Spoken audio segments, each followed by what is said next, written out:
The average American retires with less than $100,000. Let that sink in.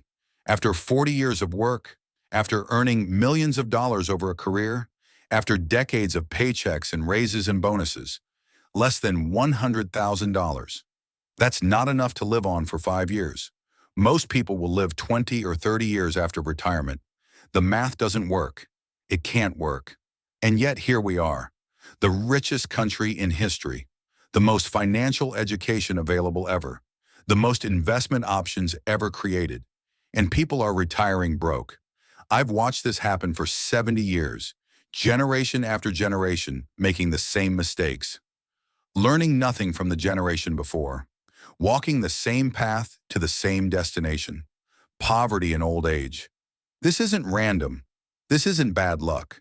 This is a predictable result of predictable behaviors.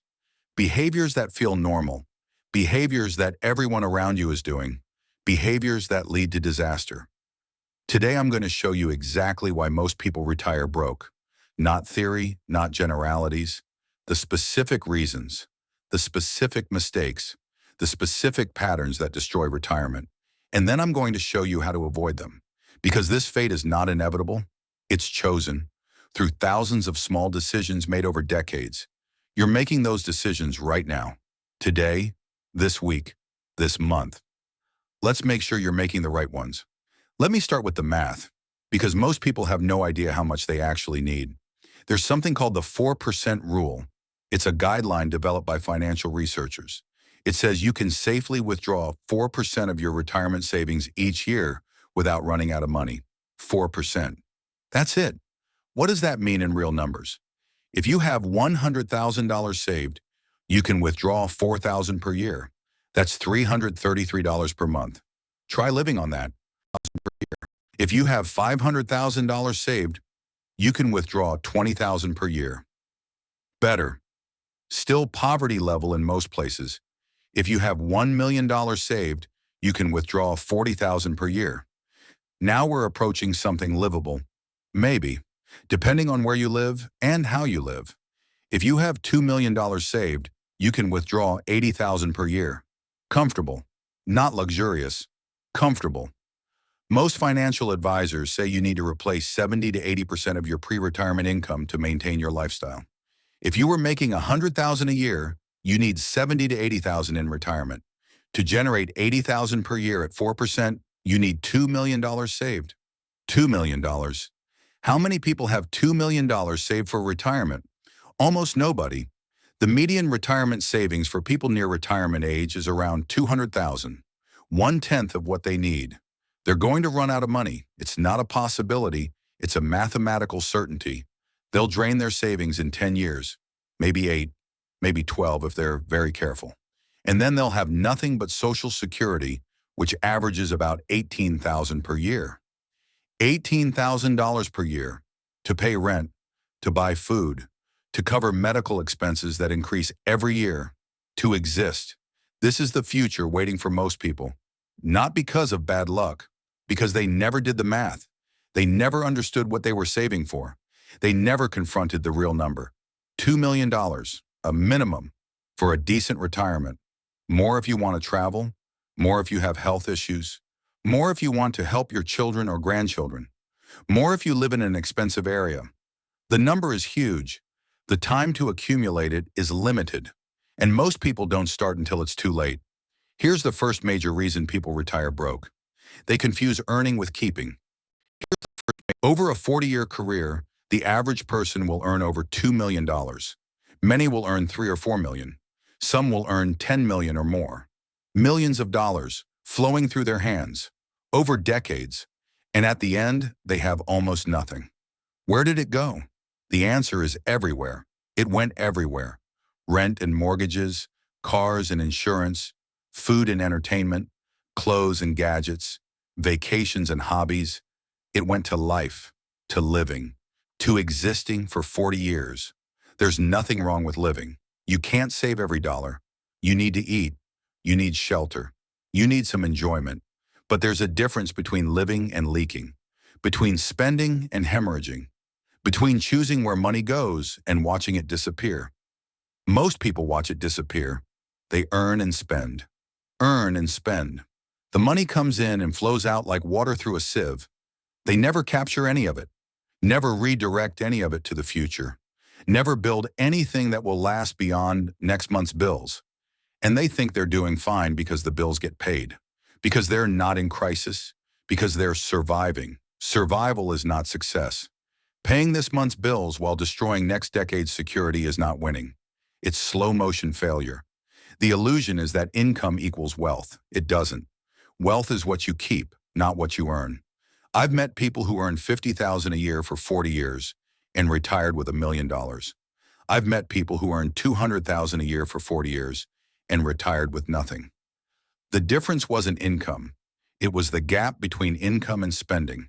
It was the discipline to capture some of what flowed through. You could earn $100 million over your career. If you spend $100 million in one, you're broke. The keeping is everything. The earning is just the opportunity. Most people squander the opportunity completely. Let me show you how the money actually disappears. Not through one big mistake, through 40 years of small leaks. The morning coffee, $5 a day, seems trivial. Over 40 years, that's $73,000. Invested at 7%, it's over $350,000. $350,000. Gone. For coffee, you barely remember drinking. The car upgrade every 4 years. Instead of driving a car for 10 years, you trade it every 4. Each trade costs you $10,000 in depreciation and fees. Over 40 years, that's $100,000. Invested, it's $500,000. The apartment upgrade. Every time you get a raise, you move somewhere nicer. Instead of pocketing the difference, you spend it on more square feet. Over 40 years, the extra rent adds up to hundreds of thousands. Invested, it's over $1 million. The subscriptions, streaming services, apps, memberships, gym you don't use, services you forgot about, $100 a month that slips away unnoticed. Over 40 years, that's $48,000. Invested, it's over $200,000. The dinners out, the drinks with friends, the convenience purchases, the impulse buys, the stuff that brings you joy in the moment and poverty in the future. None of these feel significant when they happen. That's the trap. Each one is invisible. Each one seems harmless. Each one is a mosquito bite, not a stab wound. But 40 years of mosquito bites leaves you drained of blood. The math is brutal. $100 here, $200 there. $1,000 on this, $5,000 on that. Small, reasonable, normal. Multiply by 12 months. Multiply by 40 years. Add compound interest you didn't earn. The number is staggering. Most people leak $1 to $2 million over their career. Enough for a comfortable retirement. Gone. Where did it go? They don't know. They can't point to anything specific. There was no single catastrophe, just a slow, steady drip that emptied the bucket. This is how most people retire broke. Not through disaster, through drip. The second major reason people retire broke is the timing trap. The belief that they'll start saving later. In their 20s, they say, I don't make enough yet. I'll start saving when I make more money. In their 30s, they say, I have kids now. Expenses are high. I'll start saving when the kids are older. In their 40s, they say, college is coming. I can't save now. I'll start when the kids are through school. In their 50s, they say, I need to catch up, but there's not much time left. And I'll probably work until 70 anyway. In their 60s, they realize, it's too late. This is the timing trap. The eternal postponement of saving until conditions are perfect. Conditions are never perfect. There's always a reason to wait. The tragedy is the math. If you invest $500 a month starting at 25, you'll have over $1 million by 65 at 7% returns.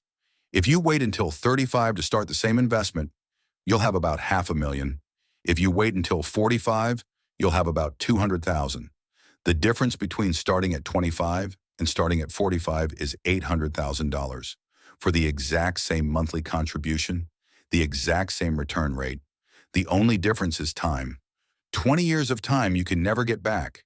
And it gets worse. The person who waits until 45 doesn't just have less money. They need more money Because they have fewer years for the money to last. Because they're closer to health problems. Because inflation has 20 more years to erode their purchasing power. The timing trap is a double penalty. You accumulate less and need more. Every year you delay is a year of compounding lost forever. Every year you say, I'll start next year, costs you more than you can imagine. There's never a perfect time. There's only now or later. And later is always more expensive. The third reason people retire broke is family obligations. This one is painful to discuss because it's wrapped in love and duty. Children are expensive, not just raising them, funding their lives well into adulthood, the parents who pay for college, the parents who help with the first apartment, the parents who contribute to the wedding, the parents who help with the down payment on the house, the parents who subsidize the grandchildren. Each of these is an act of love. Each of these is also money that could have been retirement savings. I'm not saying don't help your children. I'm saying understand the cost. Every $100,000 you give your children is $100,000 less in your retirement. At 4%, that's $4,000 less per year for the rest of your life. And children's needs are endless. There's always something more. The emergencies, the setbacks, the opportunities that require funding. Parents who can't say no to their children end up depending on those same children in retirement. The irony is brutal. You funded their success and now you're a burden on it. Then there are aging parents. The sandwich generation problem. You're still helping your kids while your parents need help too. Medical care, home assistance, memory care facilities. The costs are enormous, and they often fall on adult children who were counting that money for their own retirement. Family money flows both directions, up to parents, down to children. Both directions drain the same pool. The hardest financial conversations are with family, but they're necessary. Your children need to understand that you helping them has limits, not because you don't love them, because you becoming dependent on them later helps no one. Your parents need to have honest conversations about their care, about their resources, about what will happen when they can't care for themselves. These conversations feel uncomfortable. Avoiding them feels easier. But avoidance leads to crisis, and crisis leads to depleted retirement funds. Family is important. So is your future security. They don't have to be enemies, but they require honest planning. The fourth reason people retire broke is treating retirement accounts like emergency funds. Something happens, a job loss, a medical bill, a car breakdown, a home repair, an emergency, and the retirement account is right there, full of money, accessible with some paperwork and penalties. So they take it, just this once, just to get through this emergency. They'll put it back later. They never put it back. There's always another emergency, or the habit is established, or the account is too small now to matter. The statistics are damning. Roughly 40% of people cash out their retirement accounts when they change jobs. Instead of rolling the money into a new retirement account, they take it and spend it. They pay taxes, they pay penalties, they lose the money, and they lose all the compound interest that money would have earned. A 25-year-old who cashes out a $20,000 retirement account loses over $300,000 by retirement. That's what the compound interest would have become, $300,000. Gone. For an emergency that probably wasn't a real emergency, or for a purchase that seemed important at the time and is now forgotten. The retirement account should be untouchable, sacred, protected by psychological walls that make accessing it unthinkable. Instead, people treat it like a savings account with extra steps, a piggy bank they can break when they want something badly enough. Every raid sets retirement back years. Every withdrawal removes not just the principal, but all the future growth. Every emergency funded by retirement savings creates a larger emergency later. The emergency of being old with no money. Build a real emergency fund. 3 to 6 months of expenses in a regular savings account. Access that for emergencies. Never touch retirement money, ever, for any reason. Let it compound. Let it grow. Let it become the fortune that saves you when you're old. The fifth reason people retire broke is fees, the silent wealth destroyer that most people don't even know exists. Every investment has fees, expense ratios, management fees, administrative fees, transaction fees. Advisory fees. Each one seems small, 1% here, 0.5% there. What's 1%? 1% is everything. Over a career, 1% is the difference between wealth and poverty. Let me show you. If you invest $500 a month at 7% returns for 40 years, you end up with about $1,200,000. If you invest the same amount at 6% returns, just 1% less because of fees, you end up with about $930,000. 1% cost you $270,000, almost $300,000 gone to fees, and many people pay more than 1%. They pay 2% or 3%. They pay high-fee mutual funds. They pay expensive advisors. They pay layers of fees they don't even see. At 2% fees, that same investment becomes about $720,000. You've lost almost $500,000 to fees. $500,000. For the privilege of having someone else manage your money, often managing it no better than a simple index fund. The financial industry is built on these fees. They're hidden. They're confusing. They're presented as reasonable costs of doing business. They're not reasonable. They're theft in slow motion. The fix is simple. Use low-cost index funds. The average index fund charges 0.1% or less.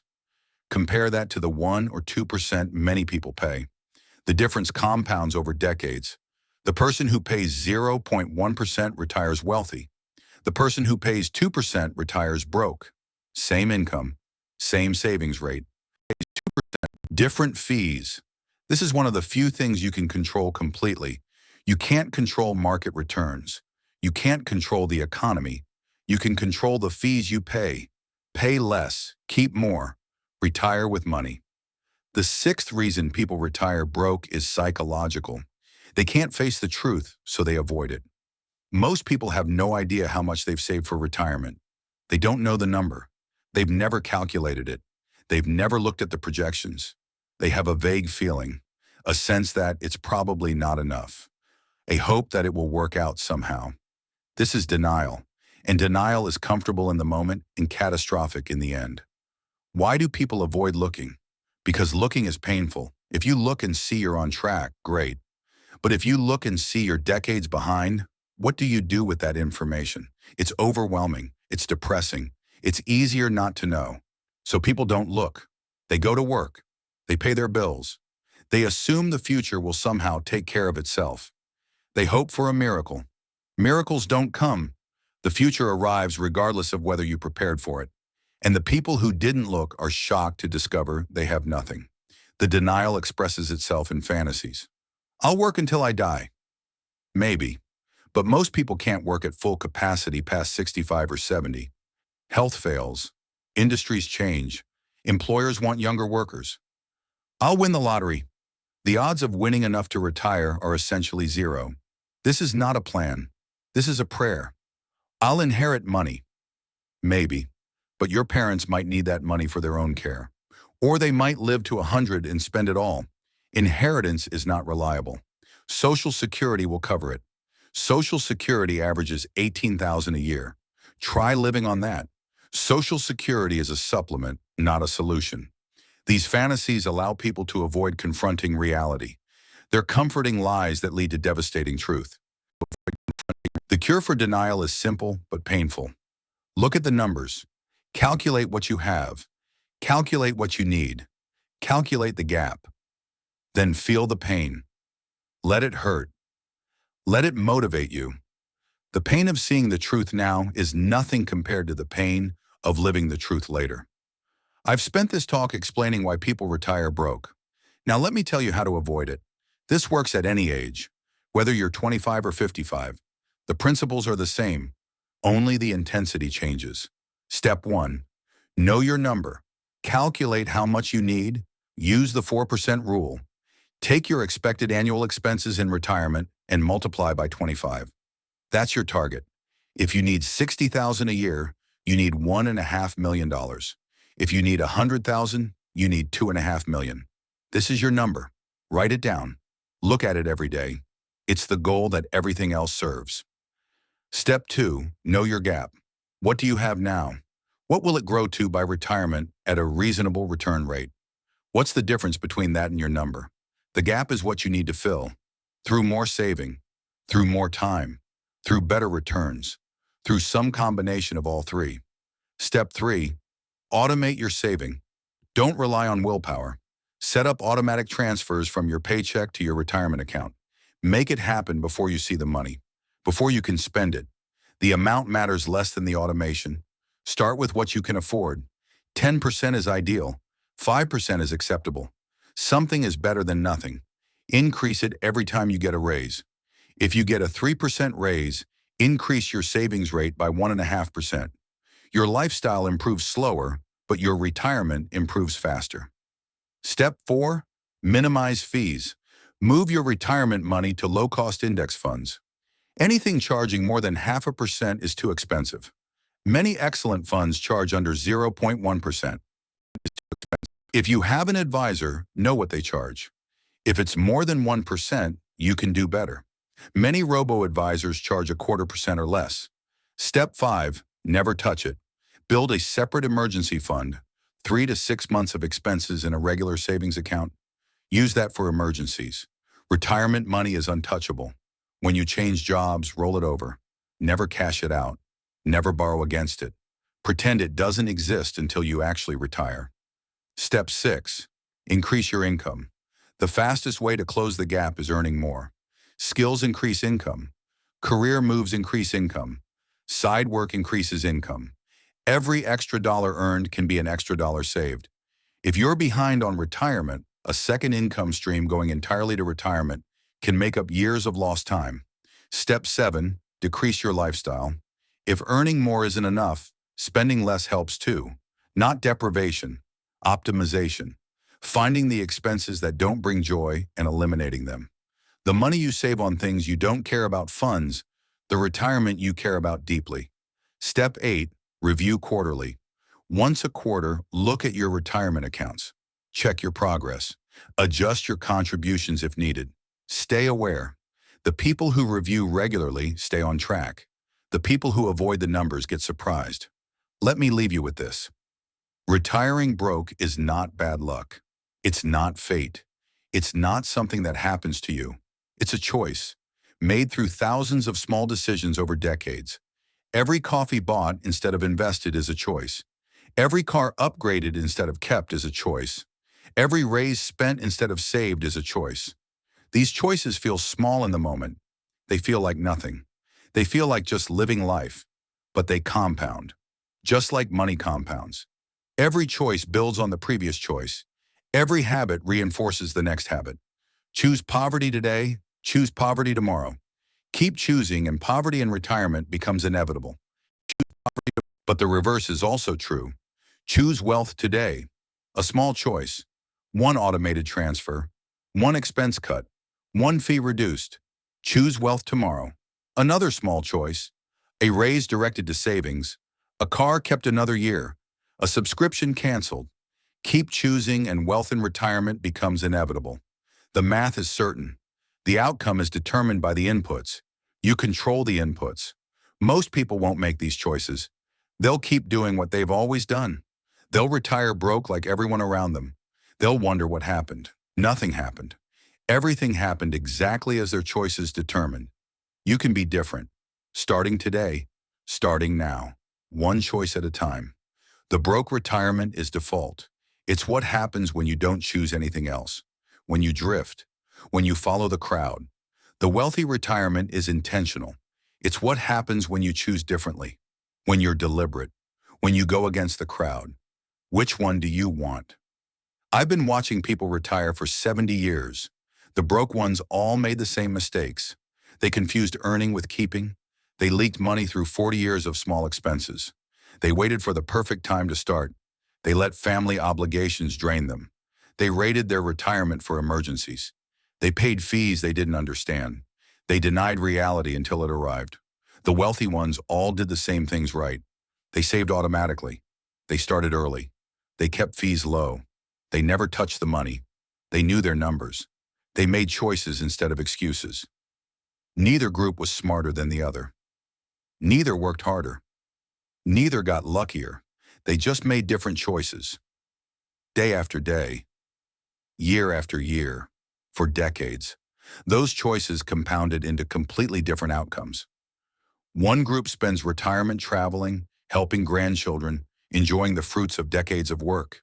They have options, they have freedom, they have peace.